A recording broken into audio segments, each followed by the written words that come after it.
আমাৰ সকলোৰে মৰমৰ অভিনেত্ৰী বৰষাৰাণী বিষয়া আৰু তেওঁৰ স্বামী ভাস্কৰ বৰুৱা দুয়োজন এগৰাকী কণমানি পৰীৰ পিতৃ-মাতৃ হয়। অভিনেতা যতীন বৰা আৰু তেওঁৰ পত্নী নৱনীতা শৰ্মাক অভিনেত্ৰী বৰষাৰাণী বিষয়া আৰু ভাস্কৰ বৰুৱা আৰু তেওঁলোকৰ কণমানিজনীৰ সৈতে একেলগে কটোৱা এক সুন্দৰ মুহূৰ্ত দেখা পোৱা গৈছে। আমাৰ মৰমৰ বৰষাৰাণী কণমানি পৰী এজনীৰ মাক হ'ল। এয়া আজি ভাস্কৰ, বৰষা আৰু মাইনাজনীৰ লগত কটোৱা কিছু ভাল লগা সময়। মৰম লগা পৰিয়ালটোলৈ পুনৰবাৰ আমাৰ হিয়া ভৰা মৰম আৰু শুভকামনা জনালোঁ। এই বিশেষ মুহূৰ্ত উল্লেখ কৰি ফেচবুকত এটি হৃদয়স্পৰ্শী ছবি আপলোড কৰিছে অভিনেতা যতীন বৰাই।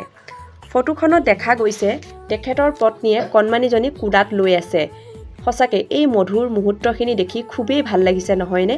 আমাৰ চেনেলৰ তৰফৰ পৰাও এই মৰম লগা পৰিয়ালটোলৈ বহুত শুভকামনা মৰম যাচিলোঁ আৰু কণমানিজনীলৈ বহুত মৰম যাচিলোঁ আৰু কণমানিজনীক ভগৱানে সদায় ভালে কুশলে ৰাখক তাকেই ভগৱানৰ ওচৰত প্ৰাৰ্থনা কৰিলোঁ।